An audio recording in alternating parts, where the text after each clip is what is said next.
係各位網友，嗱，我已經講咗大陸嗰個結婚人數跌啦，咁大陸就好緊張嘅人哋結婚生仔啦。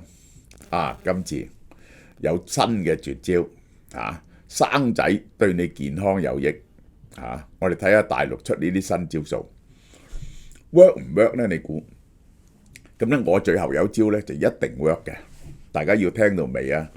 我有招教大陸，令到人哋生仔咧就一定 work， 而且咧就係會提升全體人民嘅水準添。呢個係中國民政部公布數據，今年前3個月，我講過噶啦，新登記結婚嘅咧得474.7對，比舊年同期咧減少咗94萬對。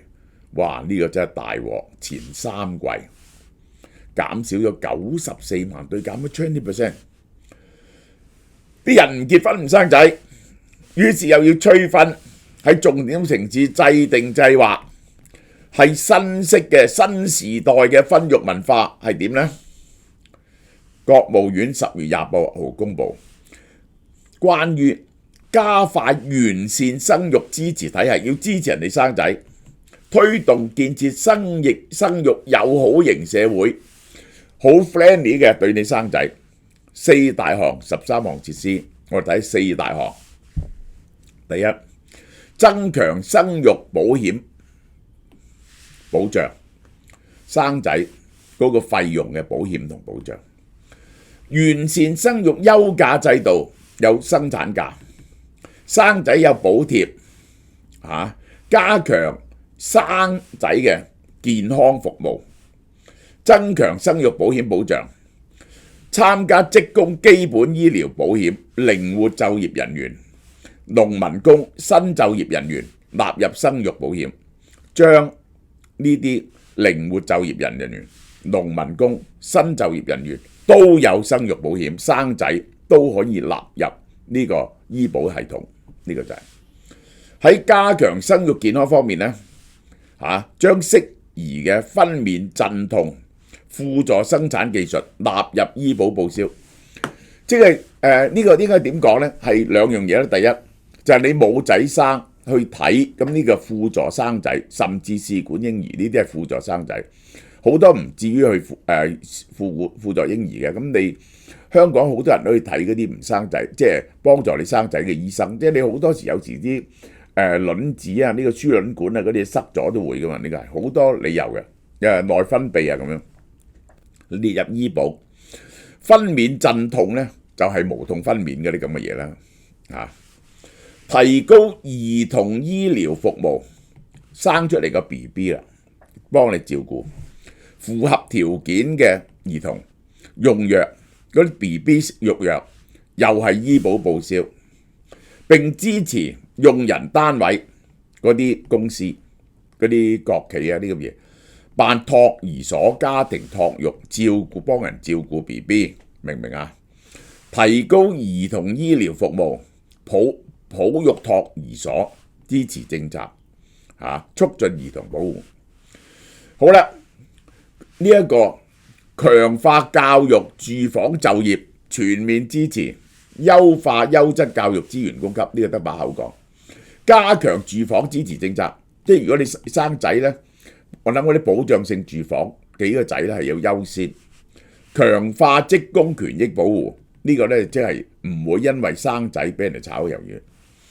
教育、住房、就業，加強住房支持政策，鼓勵有條件嘅地方加大對多仔女家庭購房嘅支持力度，甚至有展津貼。4，咩叫生育友好呢？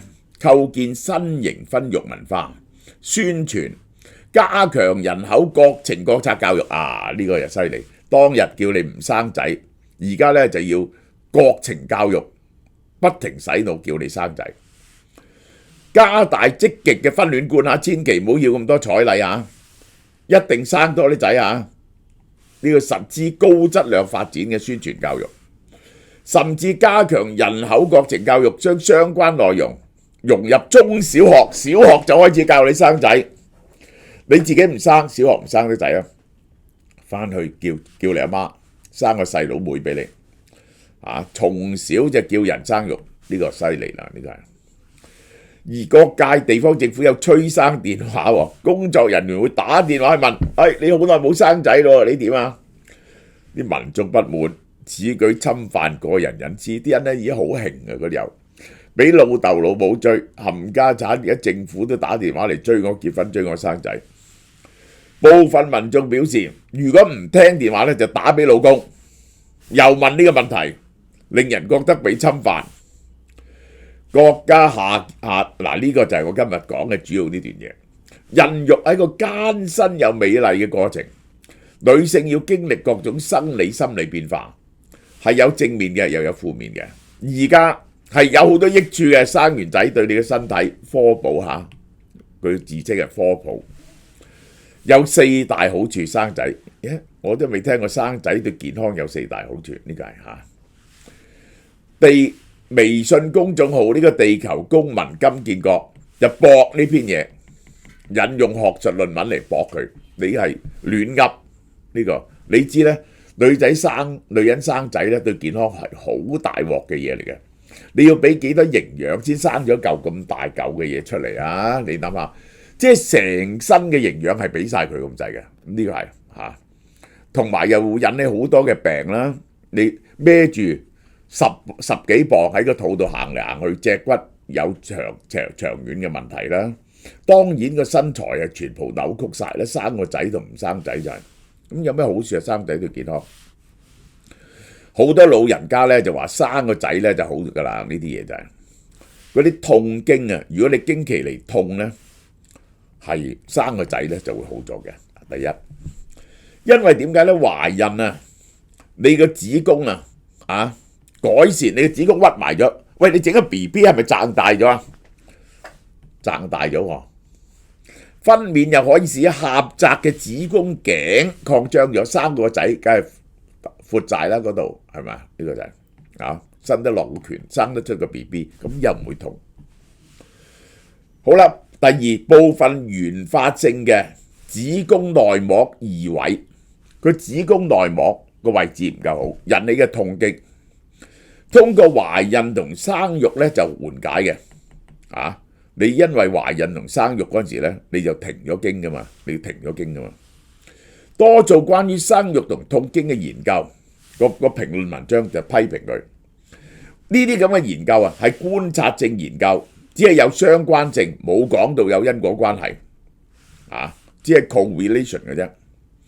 評論文章認為，某啲女性生育後痛經減輕咗，係因為好多原因嘅，可能生活習慣改咗啦，生咗個仔，精神壓力咧，健康狀況咧，唔係因為生仔。目前嘅研究結論唔一致嘅，部分研究顯示，有啲人生育後痛經冇改善，有啲甚至加重添。好啦，衛健委第3點，生育可以降低子宮肌瘤、考格力即係朱古力囊腫發生嘅概率。你本來可能有子宮肌瘤，可能生考格力囊腫。如果你生個仔，機會少啲。呢個衛健委講嘅。由於子宮肌瘤咧係雌激素依賴性嘅良性腫瘤，子宮肌瘤係一種良性腫瘤，係由雌激素導致佢生出嚟嘅。女性生育前體內嘅雌激素水平咧就比較高，所以咧就容易生咗呢個子宮肌瘤喺生育前。好啦，由於孕期咧子宮肌瘤係會跟住雌激素水平上升咧，因為你要生仔而增大。生咗之後咧，雌激素會減少，因此咧佢會縮翻細嘅。好啦，呢個就係生完仔嗰啲雌激素減少，個子宮瘤咧會縮細。30歲左右未生過仔嘅女性，考格力膿腫發病率較高。懷孕嗰陣時咧，因為月經停止咗，呢個囊腫會萎縮變小嘅。你停咗經10個月啊嘛，呢個係。好啦，衛健委文章話生育咧係預防咗腫瘤發生，唔會生 cancer。懷孕期間咧月經停止咗，等子宮膜上嘅皮細胞你唔再排卵，於是咧就係休息緊你當一個卵子一路養大佢嘛。咁你唔使排卵，咧個細胞就會修復啲損傷嘅，就減低子宮內膜增生嘅風險，唔會生 cancer。懷孕會等女性體內產生抵抗卵巢癌嘅抗體，對預防卵巢癌有一定作用。生個仔咧會抵抗卵巢癌嘅抗體喎，會產生一啲佢話嘅。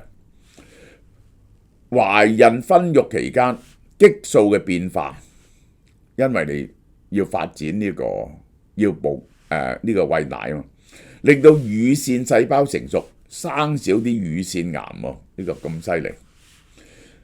評論文章話呢啲說法根本冇醫學支持嘅，而家研究嘅樣本數量同多樣性都有限，呢個根本係冇呢樣嘅科學研究。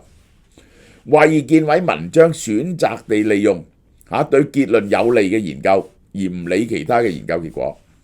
好啦，最重要嘅點啦，啲人咧就話一孕傻3年，有條友咧生個 BB 咧，個人咧就蠢咗嘅，一向傳統話，佢話唔係，反而令到女人更加聰明添。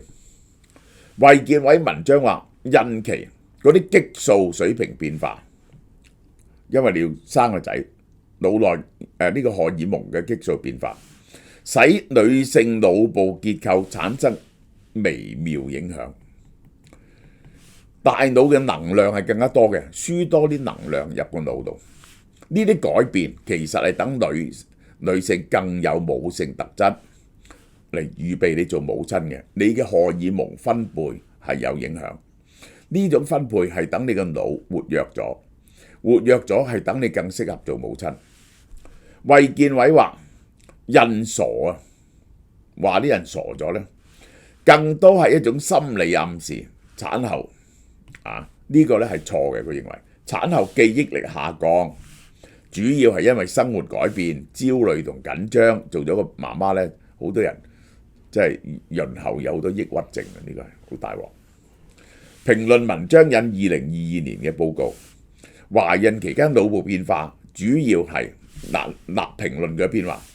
根據個研究咧，懷孕期間個腦係有變化，主要係控制自己嘅情緒同埋社會行為，而唔係智力提升，冇話會聰明到嘅。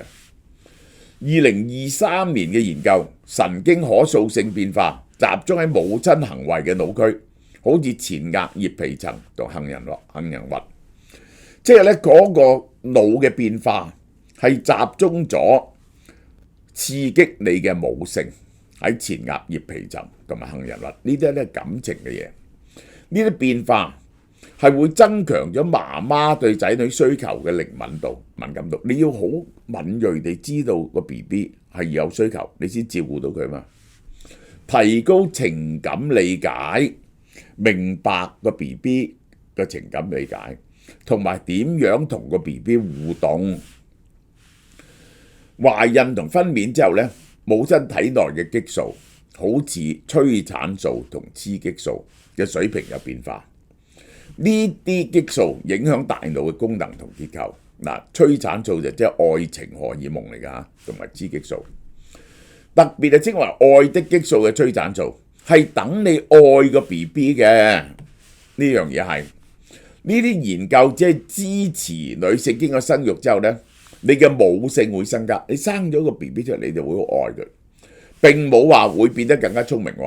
評論文章冇任何科學研究會增加智力水平，呢啲宣傳係配合鼓勵生育政策而發布，冇科學性嘅。好嘛？呢段講到呢度。大家有食神啦嚇！俏貓貓門市優惠，從來未試過嘅。我哋嘅大廚臘腸減價，因為我一定要推動呢隻咁好嘅潤腸同臘腸，俾未曾買嘅人去試下。我哋不惜任何代價。而家全線門市6折，秋風起涼涼地好自然就諗住食臘味煲仔飯啦。香港製造嘅大廚系列臘腸又再返嚟，大力推廣今次人氣爆燈嘅鵝潤腸真係非常好食，我真係恨食到不得了，美味甘香。香港好少有鵝潤腸賣嘅，600g 一斤裝，288蚊，折實172蚊啫。呢個係仲有鮮潤腸，我哋唔同出邊用鵝肝做，用火雞肝加上巴西豬肉特別濃郁，1斤裝248，現價148個8。有潤腸咧就一定要臘腸啦，想食肥啲就鮮肉臘腸，3分肥7分瘦，都係優惠價148。瘦少少就買黃牌臘腸，2分肥8分瘦，154個8啫。呢個係非常之抵。所有臘腸全部香港製造，不含添加劑，賣咗10幾年，係全香港最好食嘅臘腸。我認為只限門市啊，11月6號到11月30號售完即止。